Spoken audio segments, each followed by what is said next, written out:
Hello everyone, आज हम power sharing पढ़ेंगे और इस वीडियो में आप कंप्लीट पावर शेयरिंग सीख के जाएंगे। So stay tuned. और ये है आपकी बुक, क्लास 10th में आप आ चुके हैं। सो ये बुक आपके पास होगी और आपने ये देखा होगा कि क्लास 9th में केवल 6 चैप्टर थे जिसमें 5 चैप्टर पढ़ने थे, बट इस साल 8 चैप्टर्स हैं, लेकिन वो सारे 8 चैप्टर्स बहुत ही छोटे छोटे हैं। सो पावर शेयरिंग सुन के सबसे पहले आपके माइंड में क्या आता है? President, prime minister. पावर तो हर कोई शेयर करता है, इवन स्कूल में प्रिंसिपल और वाइस प्रिंसिपल भी पावर शेयर करते हैं। वो भी एक तरह की पावर शेयरिंग ही है। आपके घर में आपके पेरेंट्स भी पावर शेयर करते हैं। तो चलिए देखते हैं किस तरह से योगी जी और मोदी जी पावर शेयर करते हैं। Modi ji prime minister, Yogi ji chief minister. एक ही देश में प्राइम मिनिस्टर भी चीफ मिनिस्टर भी कैसे ये पावर शेयर करते हैं? सो सेंट्रल गवर्नमेंट यहाँ पे रेलवेज, बैंकिंग, इंश्योरेंस, ये सभी सब्जेक्ट्स पे लॉज बनाती है, जबकि स्टेट गवर्नमेंट अपना लॉ एंड ऑर्डर, मतलब पुलिस, आपने देखा होगा Uttar Pradesh police, Bihar police, Maharashtra police अलग होती है। वो अपना हेल्थ, हॉस्पिटल्स मैनेज करते हैं, एग्रीकल्चर मैनेज करते हैं, मतलब इनमें लॉज बनाते हैं। तो इस तरह से सेंट्रल गवर्नमेंट और स्टेट गवर्नमेंट के बीच में पावर शेयरिंग होती है। सो इस चैप्टर में हम 2 देशों के बारे में पढ़ के पावर शेयरिंग को समझेंगे। आपको पता ही है, श्रीलंका और बेल्जियम। सबसे पहले देखते हैं श्रीलंका। सो अगर आपने कभी रामायण देखी होगी तो आपको पता ही होगा श्रीलंका कहाँ है। सो इस पेज पे आपको ऊपर दिख रहा होगा कि मैंने लैंग्वेज के बेसिस पे यहाँ पे डिवीजन किया हुआ है। लाइक सिन्हाला बोलने वाले जो लोग हैं यहाँ पे वो 74% थे, तमिल बोलने वाले 18% थे। 18% में से श्रीलंकन, जो श्रीलंका से ही बिलोंग करते हैं, जो तमिल बोलते थे, वो 13% थे। और जो इंडिया के लोग जो कभी प्लांटेशन वर्कर बन के इंडिया से लाइक श्रीलंका में गए थे ब्रिटिश के टाइम में, तो वो भी तमिल बोलते थे। अब बात करते हैं श्रीलंका में रिलीजन की। तो श्रीलंका में सिन्हाला बोलने वाले लोग बुद्धिस्ट हैं। तमिल जो 18% लोग हैं बोलने वाले, वो हिंदूज भी हैं और मुस्लिम भी हैं। और लगभग 7% क्रिश्चियन थे जो तमिल और सिन्हाला दोनों लैंग्वेजेस बोलते थे। तो ये हो गया इनके लाइक कौन से लैंग्वेज वो बोलते हैं, कौन से रिलीजन के वो हैं। तो आपने देखा कि सिन्हाला लैंग्वेज जो है उसको बोलने वाले लोग सबसे ज्यादा हैं, या हम ऐसा भी कह सकते हैं कि सिन्हाला बोलने वाले लोग मेजोरिटी में हैं। आपने बुक में देखा होगा, एक टॉपिक लिखा हुआ होगा, मेजोटेरेनियनिज्म इन श्रीलंका। सो श्रीलंका का एग्जाम्पल हम इसलिए ले रहे हैं क्योंकि ये पावर शेयरिंग में फेल हो गया था। क्यों हो गया था फेल? तो हम जानते हैं क्यों फेल हो गया था। श्रीलंका इंडिपेंडेंट होता है 1948 में। 1948 में वो आज़ाद हो जाता है और वहां पर जो गवर्नमेंट बनती है वो सिन्हाला स्पीकर्स की बनती है, क्योंकि डेमोक्रेसी में मेजोरिटी की ही गवर्नमेंट बनती है। तो 1956 में ऑफिशियल लैंग्वेज एक्ट पास होता है। इसको सिन्हाला लैंग्वेज एक्ट भी कहा जाता था। इसमें बोला गया कि भाई जो सिन्हाला बोलेंगे उनको गवर्नमेंट जॉब्स भी मिलेंगी, उनको यूनिवर्सिटी में एडमिशन्स भी मिलेंगी। तो ऐसा करोगे भाई तो तमिल स्पीकर्स तो नाराज होने ही थे। तो तमिल स्पीकर्स भी नाराज हो जाते हैं कि भाई हम तमिल बोलते हैं तो हमें कोई प्रेफरेंस नहीं। चलो इंडिया से आए हुए तमिल्स को आप प्रेफरेंस नहीं दे रहे हो, लेकिन जो श्रीलंका में तमिल्स रह रहे थे उन्हें भी आप प्रेफरेंस नहीं दे रहे। तो भाई लड़ाई तो होनी ही थी।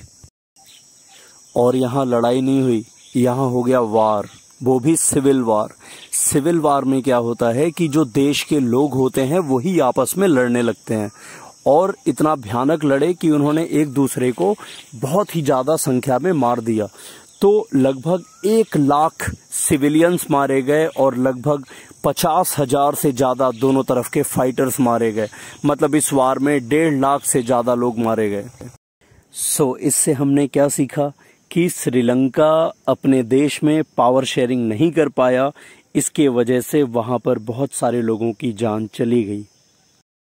सो पावर शेयरिंग अगर ना हो तो कितनी भयानक स्थिति हो सकती है, ये आपने श्रीलंका से समझ लिया। और टेंशन लेने की जरूरत बिल्कुल भी नहीं है। अगर टेंशन हो रही हो तो एक बार इन्हें देख लो और इनकी बातों को याद करो। और हमेशा याद रखो कि देश का प्रधानमंत्री, चलो छोड़ो आगे चलते हैं।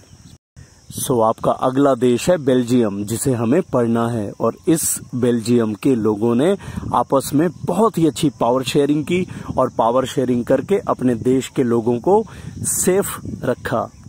आपको पता है अभी भी बेल्जियम की पॉपुलेशन सिर्फ 1 करोड़ और 15 लाख है। बेल्जियम एक बहुत ही खूबसूरत देश है। तो चलो अब पॉइंट पे आते हैं। और ये जो बेल्जियम था, यहाँ पर आप लेफ्ट साइड में देख रहे होगे स्क्रीन पे, डच बोलने वाले लोग 59% थे, फ्रेंच बोलने वाले 40% थे, जर्मन बोलने वाले 1% थे। लेकिन यहाँ की जो कैपिटल थी ब्रुसेल्स में सिचुएशन डिफरेंट थी। यहाँ पे फ्रेंच बोलने वाले ही 80% थे और जबकि डच बोलने वाले सिर्फ 20%। तो पूरे देश में डच बोलने वाले ज़्यादा, लेकिन कैपिटल में डच बोलने वाले कम। पूरे देश में फ्रेंच बोलने वाले कम, बट कैपिटल जो ब्रुसेल्स थी वहाँ पे फ्रेंच बोलने वाले ज़्यादा। डच बोलने वाले लोग फ्लेमिश रीजन, जो आपको ऊपर दिख रहा है स्क्रीन पे, और वेलोनिया रीजन में फ्रेंच बोलने वाले लोग रहते थे। तो यहाँ पे प्रॉब्लम क्या हुई? प्रॉब्लम यहाँ पे ये हुई कि जो फ्रेंच बोलने वाले लोग थे वो ज्यादा पैसे वाले थे, ज्यादा अमीर थे। डच बोलने वाले जो लोग थे उनका डेवलपमेंट उतना बेहतर नहीं हो रहा था। 1950s और 1960s के डिकेड में डच और फ्रेंच बोलने वाले लोगों के बीच में टेंशन बढ़ने लगी, बट बेल्जियम के लोगों ने इसका बहुत ही अच्छा हल निकाला और 1970 से लेकर 1993 तक इन्होंने अपने कॉन्स्टिट्यूशन को 4 बार चेंज किया, सिर्फ इसलिए क्योंकि ये सबके रहने लायक बन सके और पावर शेयर सबके बीच में हो।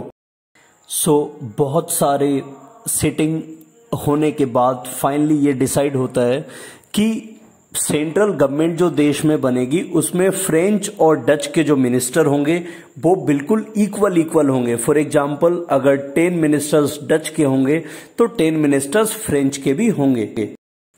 और ब्रुसेल्स में भी इन लोगों ने एक दूसरे का इक्वल रिप्रेजेंटेशन एक्सेप्ट किया।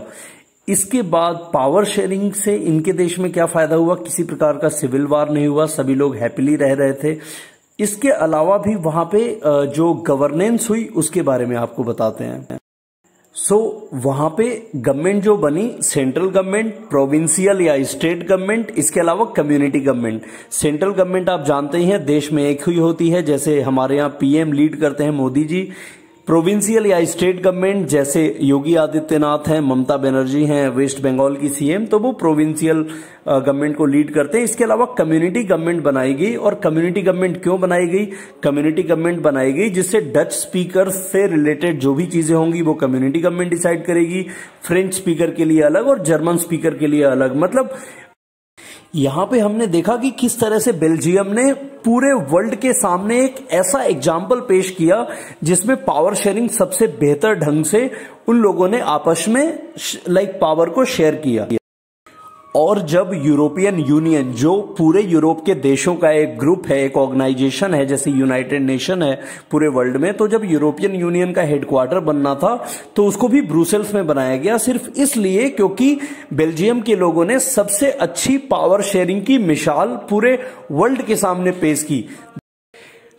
आपने देखा कैसे पावर शेयरिंग में श्रीलंका फेल हुआ और बेल्जियम 100% पास हो गया। तो अगला जो वीडियो आएगा वो आएगा फॉर्म्स ऑफ पावर शेयरिंग पे, मतलब पावर शेयरिंग कैसे की जा सकती है। That's it for the day. Thank you.